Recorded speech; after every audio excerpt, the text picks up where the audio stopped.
Langsung, Yasmin.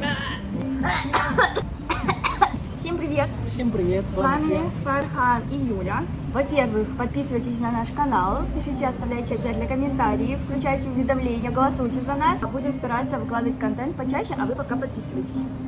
Обязательно. Да. Сразу, langsung. Да, Subscribe. subscribe. Еще у нас есть TikTok аккаунт, у нас есть Instagram.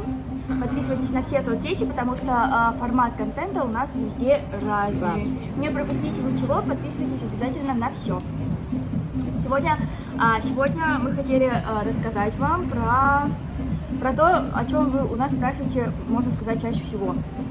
Про то, как Фархан, Попал в Россию. да, каким образом ему это удалось, что он для этого делал и как он смог получить стипендию на получение высшего образования в России.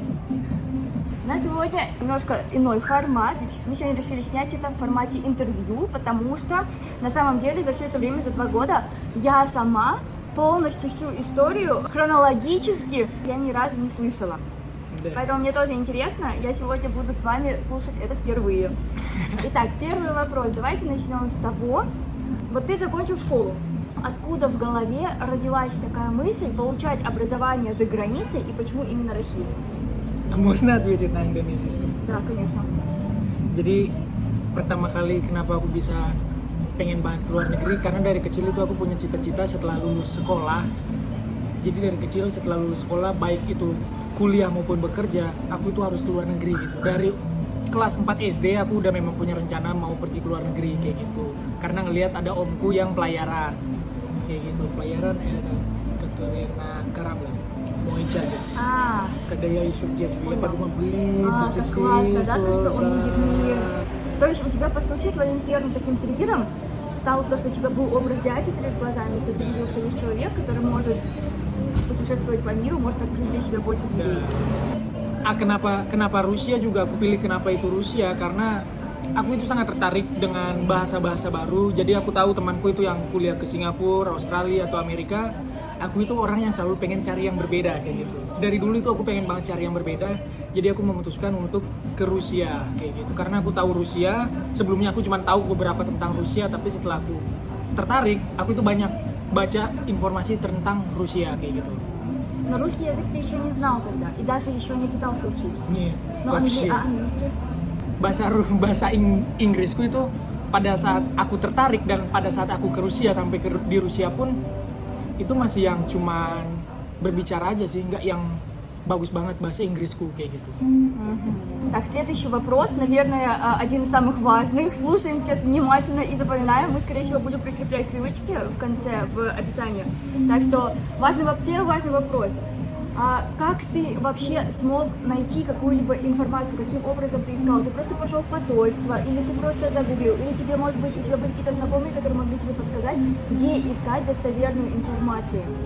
Jadi pertama hal yang aku lakukan itu pada saat aku sekolah di kelas 12, aku pergi ke kedutaan Rusia kayak gitu. Itu hal pertama. Setelah aku dapat informasi dari sana, aku langsung cari-cari di Google. Kayak gitu di Google aku cari tentang beasiswa pemerintah Rusia kayak gitu. Nah ternyata di Google itu banyak dan ada link ke Telegram. Jadi yes option chat в телегу. А там кто участники? Такие же ребята, которые хотят выступать? Да. Просто это такой, что неформальный чат. Неформальный, это именно вот. Просто кто да. хочет, да, они вот, Да. ребята, кто хочет Да. выступать, они создали чат. Это не посольство создало чат. Нет. Все, окей.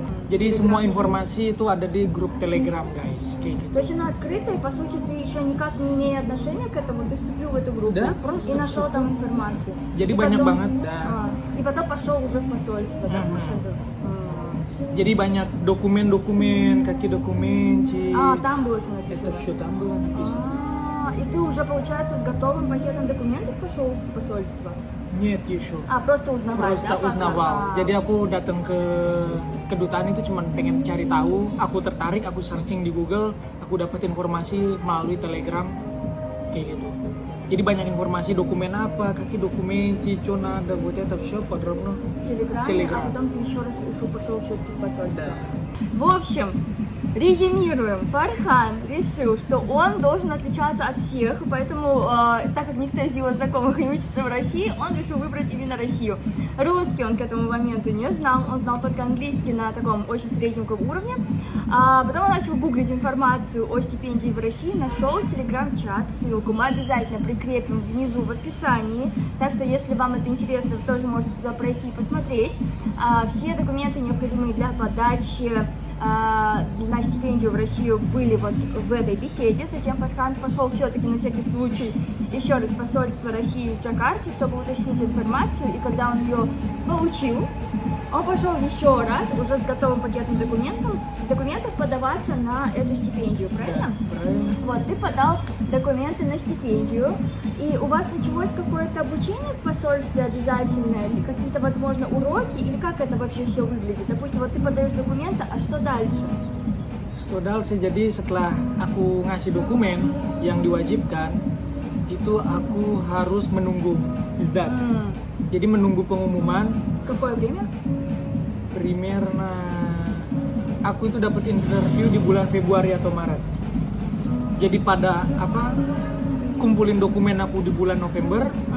Месяца 3, да? Да. 3 bulan. Jadi 3 bulan aku menunggu untuk dinyatakan lolos ke tahap interview. А для чего это было 3 месяца? Просто ждали, это просто собирали, да, вот? Просто собирали заявки со всех, а потом в феврале у вас у всех было интервью. Ну не все, кто прошли. Это был тоже этап, да? Да, То есть это сначала этап. ваши документы в ноябре собрали, получается, да, в ноябре-декабре. Всех, кого собрали, проанализировали анкеты, и вы уже на этом этапе прошли отбор, правильно? правильно. То есть первый этап отбора – это анкета. Анкета тоже проходит отбор, то есть поэтому важно правильно заполнить анкету, верно? Betul, верно. Все, потом, получается, те, кто прошел отбор на уровне анкеты, был приглашен на собеседование. Все, и собеседование у вас уже было в феврале. Да. Может быть, у тебя есть какие-то лайфхаки, как пройти собеседование, может, есть какие-то подводные камни, может быть, какие-то каверзные вопросы задают на собеседование. Вот как у тебя проходило собеседование? Interview yang pada saat aku jalani itu dilakukan oleh 3 orang Rusia, 2 orang Indonesia. Jadi ada 5 orang.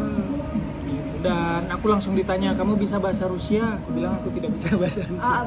Использовали индонезийский язык? Jadi sama orang Rusianya disuruh pilih 3 bahasa. Oh my god. Bahasa Indonesia, bahasa Inggris, atau bahasa Rusia.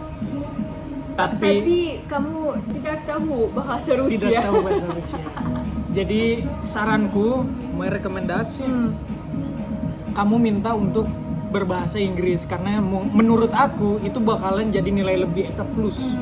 Kalau kamu karena ditanya kamu bisa mau interview pakai bahasa Indonesia, bahasa Inggris atau bahasa Rusia, aku langsung jawab aku mau pakai bahasa Inggris kayak gitu. Karena memang itu kan menjadi nilai plus yang mungkin bisa dinilai sama mereka kalau kamu bisa nih bahasa Inggris. Jadi ke depan kalau nanti kamu terpilih dan berangkat ke Rusia, itu bakalan lebih mudah karena paling tidak kamu bisa menguasai bahasa Inggris kayak gitu.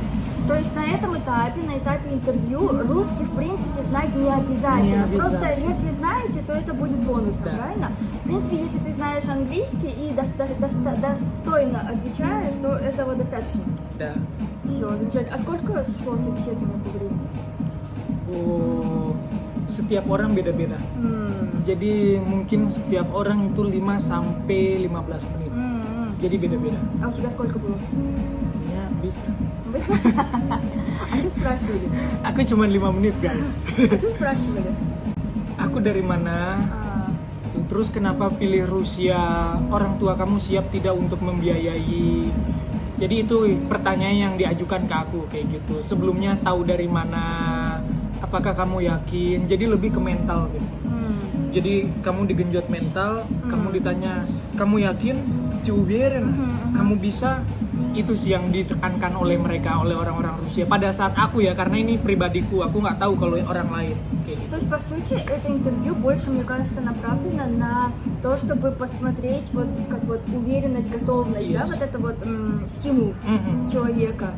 Окей, целеустремленность. yes, betul. Готов он или не готов, действительно ему это надо или нет. Yes. То есть каких-то специальных вопросов, типа из истории России, ничего такого не О, спрашивали. tidak. Просто чисто вот такое психологическое интервью, да, наверное, больше. Все. А вот, допустим, вот все, ты прошел это интервью, что у тебя было дальше?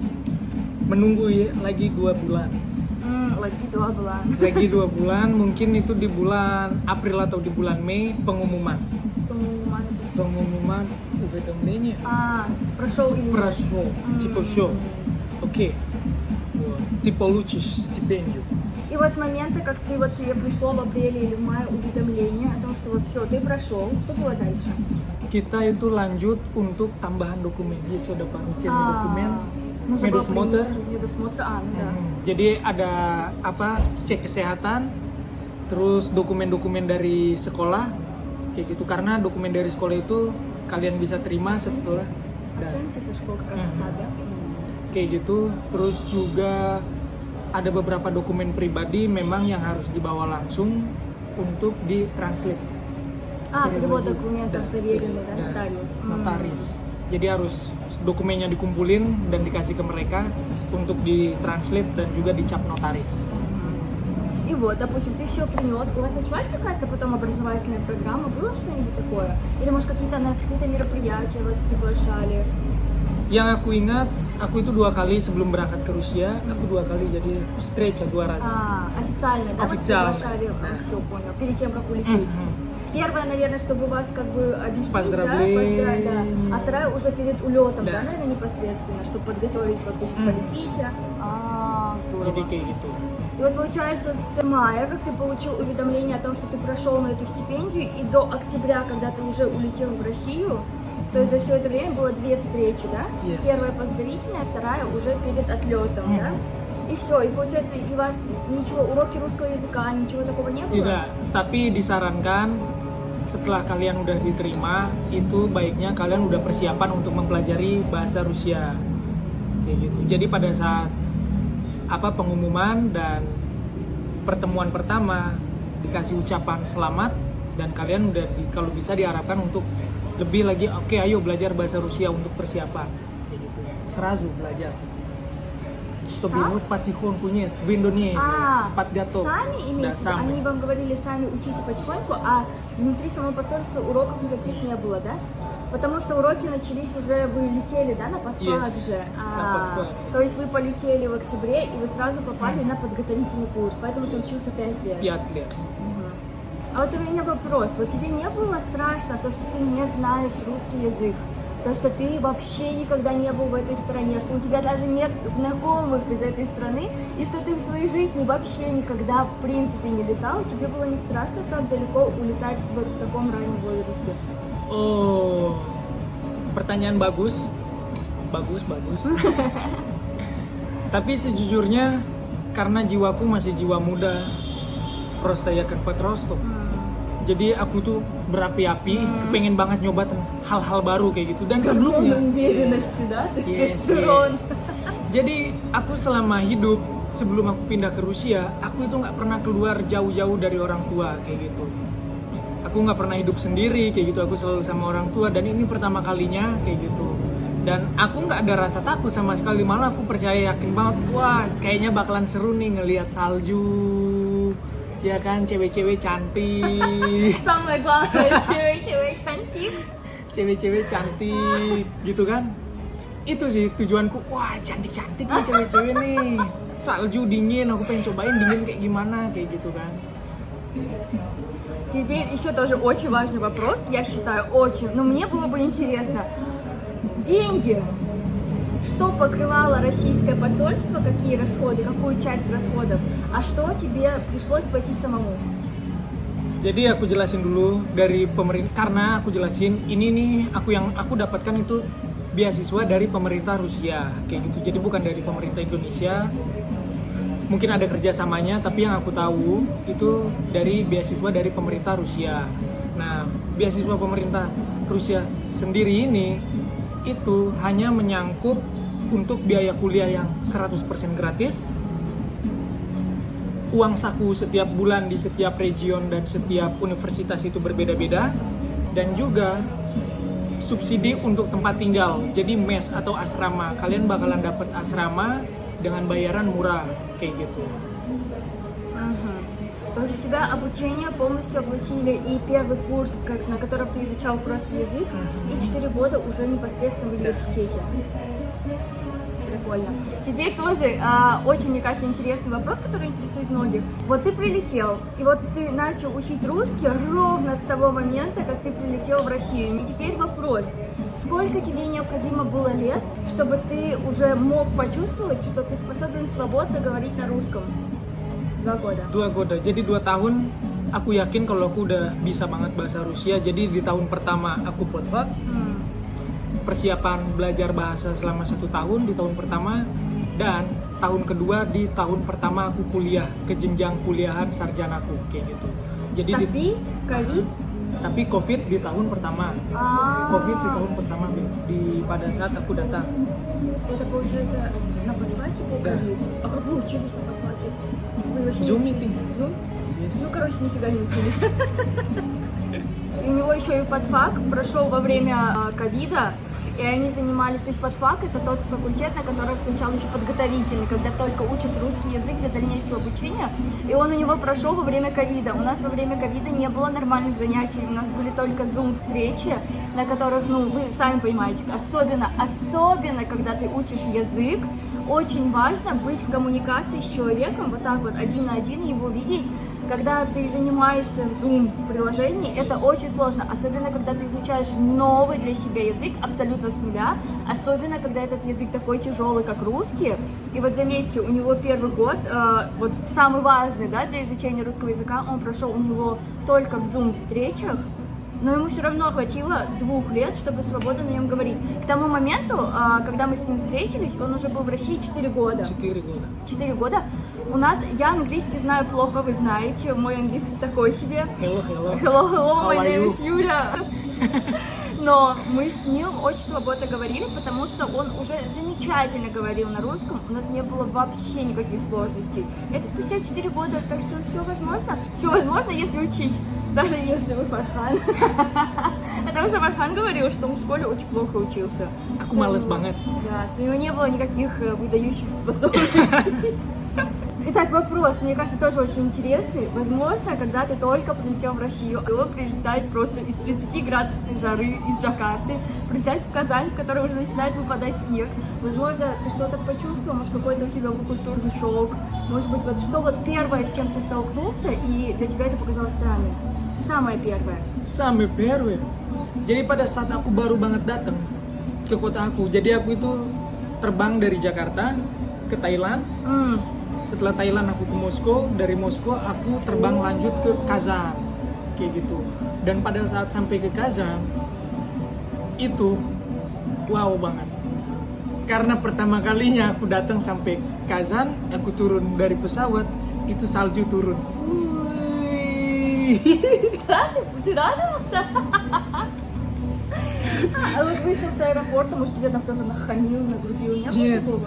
Dan di самолет, di pesawat, ya agent seni иностранец черный. Потому что dari Moskow. Dari Moskow aku ke Kazan, aku orang satu-satunya orang asing dan berkulit hitam. Full satu pesawat, itu tidak ada orang asing. Dan aku itu tidak bisa berbahasa Rusia sama sekali. О май гад. Теперь вопрос, вот ты прилетел, да, вот у тебя никого нет, или у тебя уже были друзья, с которыми ты познакомился, может быть, онлайн? Тебя кто-нибудь встречал с аэропорта? Как ты доехал вот с аэропорта? Oh, jadi di Rusia ada perhimpunan mahasiswa Indonesia kayak gitu. Тебя кто-то Organisasi. встретил, да? Jadi mereka itu bakalan bantu kalian setiap kalian datang. У вас организация студенческая всегда, да, всем Всегда. встреча? Вау! Вообще, Jadi вообще kayak gitu. здорово. Я думала, студенты, ну, чаще всего, очень часто бывает, что студенты, вот, ну, как бы сами прилетают и сами, а потом уже, там их может где-то кто-то что-то встретит, там пообщаются, а так вас встречают, да, прям организация? Это все по России. Всё, Jadi ваша seluruh студенческая. Rusia yang ada mahasiswanya di setiap kota, mereka tuh pasti bakalan bantu kalian pada saat kedatangan kayak gitu. Jadi mereka bakalan temui kalian di bandara, terus bantu kalian untuk urus medical check up, atau mustapuslin как после того, как ты прилетишь, сразу на медосмотр, чтобы заселиться. В общагу, да, нужен досмотр. Dan dokumen, visa, karena harus segera banget visa langsung dikirimkan. Это прям Untuk dulu. сразу, в этот же день? Но тебя все сопровождали, да, все это время? Yes. Студенты ваши? Yes. Здорово. Так. Теперь мне интересно. Вот ты вот как только вот прилетел, самый первый самостоятельный контакт с русским человеком и с русским языком, как у тебя произошел? Где? Может быть, в магазине?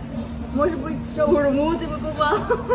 Нет, шаурму я покупал после 3 недели. Сам? Сам. После 3 недель ты сам Да. пошел покупать Да, шаурму? потому что друг мне сказал, что очень вкусно, давай попробуй. Индонезиец, друг? Сказал, что очень вкусно, надо попробовать шаурму. И ты пошел сам заказывать? Я пошел Что сам. ты сам заказал? Один шаурма. Шаурма один. По карте. Карта наличная. Да. Карта. Да, карта. Ты знал да? Betul. Ya, jadi aku cuma tahu da itu yes, nyet itu no. Карта. Пакет нужен? Нет. А ты понял пакет? Да, я уже понял, я в магазин. Так Пятерочку. вот смотри, ты сказал, что ты прилетел и поехал сразу на медосмотр, делать визу и заселяться в общежитие. А вот важный вопрос, это ведь все стоит денег. И вот вопрос, кто вот это вот за все платил? Это за эти расходы брал ответственность посольства или ты сам со своего личного кармана? Jadi karena tadi udah aku bilang kalau beasiswa ini cuma include kuliah, uang saku sama subsidi asrama. Untuk medosmoter atau medical analyst itu kalian itu wajib bayar sendiri, dan urus visa kalian juga wajib bayar sendiri kayak gitu. Dan lain-lainnya untuk masuk asrama pun kalian juga bayar sendiri kayak gitu. Dan setiap tahun diwajibkan untuk medical check up, medical analyst untuk bisa perpanjang supaya bisa tinggal di asrama kayak gitu. Kecuali kalau kalian memang punya uang lebih, kalian bisa tinggal di apartemen. Apartemen rata-rata itu standar normal сколько 30 тысяч рублей, да? Примерно. Нет, тут моя же стоит 20-30 тысяч рублей. Это 5 juta, 6 juta. Jadi kalau memang ada uang lebih, kalian bisa tinggal di apartemen. Itu apartemen 1 bulan. Di kota kami kita tinggal, di kota Kazan itu rata-rata mungkin 5 sampai 6 juta. Tapi ini Agak jauh dari кампус. kampus. Если вы хотите снимать близко к университетам, университет у нас всегда в центре города где-то, то значит квартира будет в центре, но она уже будет стоить подороже, уже будет где-то... 40-50. Да, где-то 9 juta. Yes. 8 juta. 8-10 juta. Kalau kalian mau tinggal di apartemen di tengah kota. Tapi общежитие, Asrama bagus. Asrama di Rusia untuk mahasiswa asing bagus. Tidak di Rusia.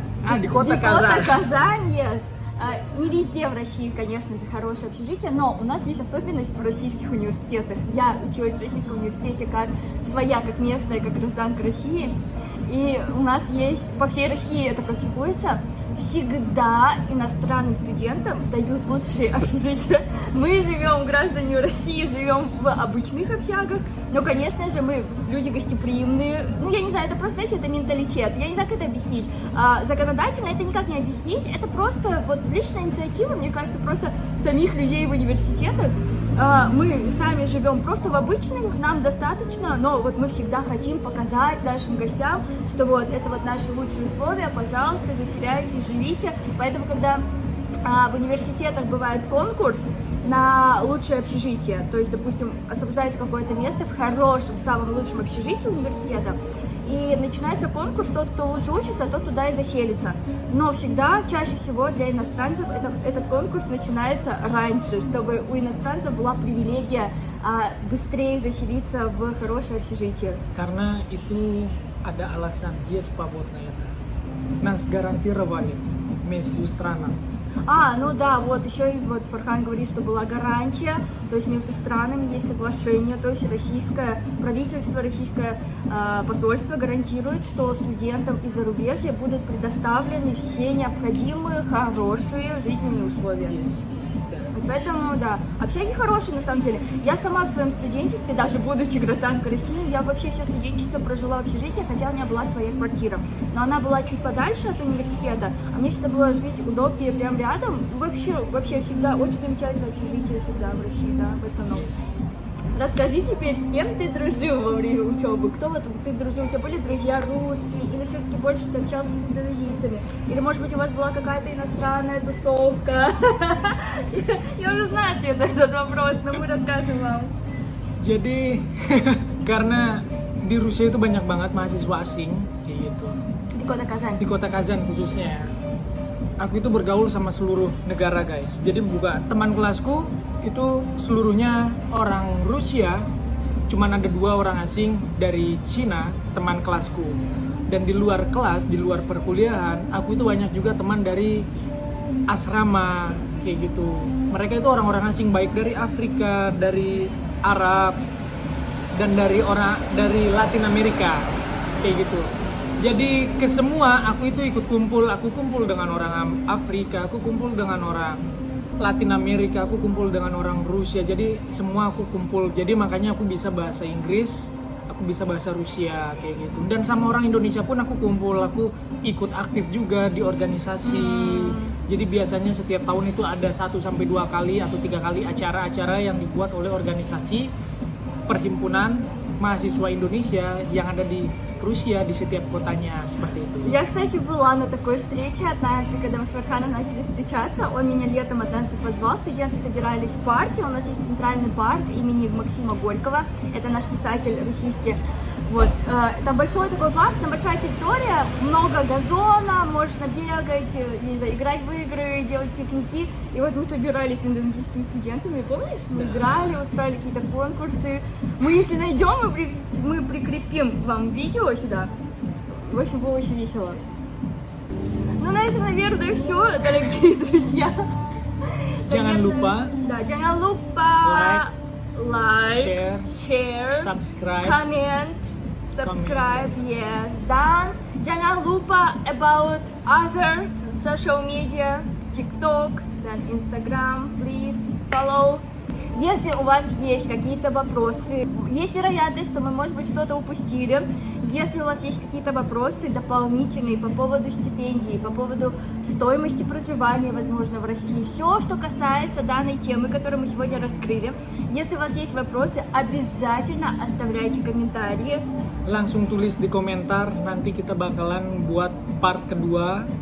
Itu question and answer dari kalian. Mungkin dari kita juga masih banyak yang kekurangan informasinya karena kita juga banyak banget udah mikir kayak gitu. Tapi dari kalian masih ada yang kurang, kalian bisa langsung tulis di komentar dan kita bakalan buatin part 2. Yes. Okay, bye bye. See you in the next video.